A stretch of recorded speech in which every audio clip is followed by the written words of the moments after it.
শুধু দর্শক মণ্ডলী, আসসালামু আলাইকুম। বাংলার মাটি ও মানুষের পক্ষ থেকে আপনাদের সবাইকে স্বাগতম।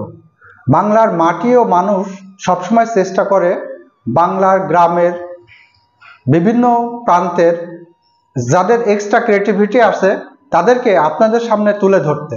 আজকে আমাদের স্টুডিওতে উপস্থিত আছেন কুষ্টিয়ার কৃতি সন্তান, জনপ্রিয় ক্রীড়া ধারাভাষ্যকার জনাব সুমন শাহ। জনাব সুমন শাহ, আপনাকে অভিনন্দন। ধন্যবাদ মুস্তাক আপনাকে। কেমন আছেন? আলহামদুলিল্লাহ, আমি আলহামদুলিল্লাহ ভালো আছি। আমি সর্বপ্রথমে একটুখানি বলতে চাচ্ছি যে মাটি ও মানুষ চ্যানেলে আমাকে ডাকার জন্য আমি মাটি ও মানুষ চ্যানেলের পরিচালকগণকে জানাচ্ছি আন্তরিক ধন্যবাদ। জনাব সুমন শাহ, আপনি কবে থেকে এই ধারাভাষ্য বিবরণী আয়ত্ত করেছেন? ধন্যবাদ মুস্তাক। আপনি কিন্তু জেনে থাকবেন যে আমি স্টুডেন্ট লাইফ থেকে কিন্তু এই ধারা বিবরণী দেওয়ার জন্য কিন্তু অনেক ব্যস্ত থাকতাম এবং সেখান থেকে কিন্তু চেষ্টা করে থাকতাম। মুস্তাক, আপনি কবে এবং কোথায় প্রথম ধারাভাষ্য বিবরণী দিয়েছেন? আমি জেনে থাকবেন যে আমার নিজ জন্মভূমি কিন্তু মিরপুর পৌরসভা 2 নম্বর ওয়ার্ড পুরিপোল, সেই মাঠ থেকেই কিন্তু আমি আমার ধারা বিবরণী ওখান থেকে উঠে আসা। ধারা বিবরণী দিতে গিয়ে আপনার কোনো স্মরণীয় ঘটনা কি আছে যা বলার মতো আমাদের দর্শকদের? ইয়েস মুস্তাক, আমি যদি একটুখানি আপনাকে বলে থাকি যে আপনি অবশ্য অবগত আছেন যে মিরপুর উপজেলা গোল্ড কাপ ফুটবল টুর্নামেন্ট কিন্তু মিরপুরের পাইলট উচ্চ বিদ্যালয় ফুটবল মাঠে কিন্তু অনুষ্ঠিত হতো। আপনি কিন্তু অবগত আছেন। সেখানে আমার একটু ইচ্ছা ছিল যে আমি সেখানে ধারা বিবরণী দেব। আসলে ওই পর্যায়ে সেই সময় কিন্তু ওই মাঠে ফিক্সড ধারাভাষ্যকার কিন্তু ছিল। সেই পর্যায়ে কিন্তু আমি জুনিয়র ছিলাম। সেই পর্যায়ে আমি ধারা বিবরণী দিতে গেলে পারে কিন্তু সেখান থেকে অনেকটা আমি পিছু পড়ে থাকতাম বলতে পারেন মুস্তাক। তো সেই সময় আমার স্মরণীয় একটি যে ব্যাপার, আমি প্রয়াত শ্রদ্ধেয় বাদল স্যার আছে, আপনি চিনেন যাকে, যে তাকে একটুখানি বলে আমি কিন্তু চেয়েছিলাম যে আমি উপজেলা গোল্ড কাপে কিন্তু ধারা বিবরণী দেব। লাস্ট সে পর্যায়ে কিন্তু শ্রদ্ধেয় প্রয়াত স্যার ওই মঞ্চে না থাকাতেই আমি কিন্তু অনেকটা মর্মাহত হয়ে গিয়েছিলাম, যার ফলে আমি জেনে গিয়েছিলাম যে আমাকে দ্বারাই কিন্তু আজকে আর ধারা বিবরণী দেওয়া সম্ভব হচ্ছে না। ঠিক এক পর্যায়ে এসে কিন্তু আমার প্রাণের প্রিয় দোস্ত ইমরান গনি মালিথা আমার বিষয়টা বুঝতে পেরে কিন্তু আমার হাত ধরে কিন্তু ওই মঞ্চে নিয়ে গিয়ে আমাকে একটুখানি ধারাভাষ্যকার দেওয়ার সুযোগ করেছিল। সেখান থেকে আমি ওখান থেকেই ফার্স্ট বড় পর্যায়ে ধারা বিবরণী দিয়েছিলাম। জনাব সুমন শাহ, নিশ্চয় আমাদের দর্শকরা আপনার কথা শুনে অনেক আনন্দিত হচ্ছে। আপনাকে এই মুহূর্তে আমার একটা প্রশ্ন আছে, যেটা হচ্ছে আপনি সর্বোচ্চ পর্যায়ে কোন ধারা বিবরণী আপনি বলবেন, আপনার সর্বোচ্চ পর্যায়ে ধারা বিবরণীটা? ধন্যবাদ মুস্তাক। আমি যদি আপনাকে একটুখানি বলি, আপনি কিন্তু অবগত আছেন Khokon foundation season T20 cricket tournament 2023 কিন্তু অনুষ্ঠিত হয়েছিল কুষ্টিয়ার সরকারি কলেজ মাঠে। সেখানে কিন্তু অনেক ব্যাপক হারে কিন্তু একটি টুর্নামেন্ট কিন্তু সেখানে অনুষ্ঠিত হয়েছিল। পুরো জেলাব্যাপী কিন্তু একটি আলোড়ন সৃষ্টিকারী একটি টুর্নামেন্ট হয়েছিল। সেই টুর্নামেন্টে কিন্তু আমি ধারা বিবরণী দিতে গিয়েছিলাম এবং পুরোপুরি বলতে পারেন যে আমি 14 ওভার কিন্তু সেখানে ধারা বিবরণী দিয়েছি এবং অনেক দর্শক কিন্তু এসে আমার সঙ্গে সাক্ষাৎ করেছে এবং অনেক কথা বলেছে। জনাব সুমন শাহ, আপনি কি বলবেন আপনি কাকে অনুসরণ করেন? আমাদের দেশেরও হতে পারে বা দেশের বাইরেও হতে পারে।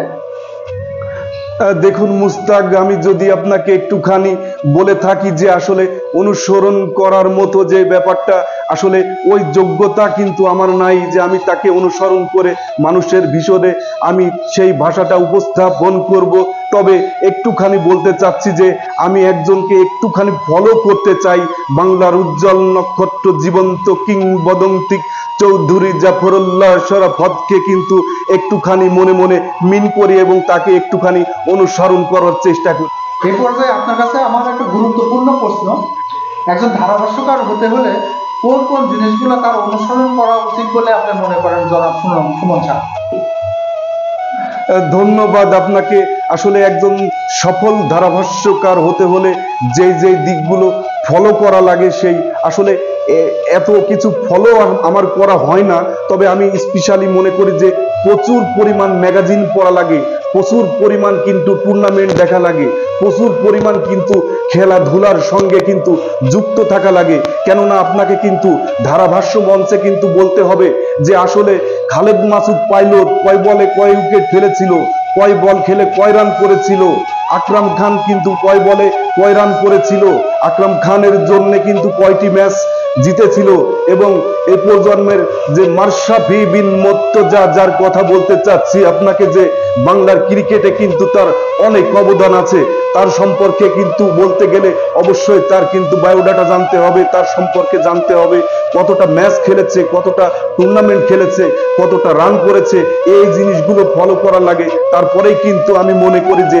একজন সফল ধারাভাষ্যকার হিসাবে একজন লোক রূপান্তরিত হয়। জনাব সুমন শাহ, আপনি কি বলবেন আপনার পছন্দের রং কি এবং আপনার পছন্দের দেশ কোনটা পৃথিবীর ভিতরে? ধন্যবাদ আপনাকে।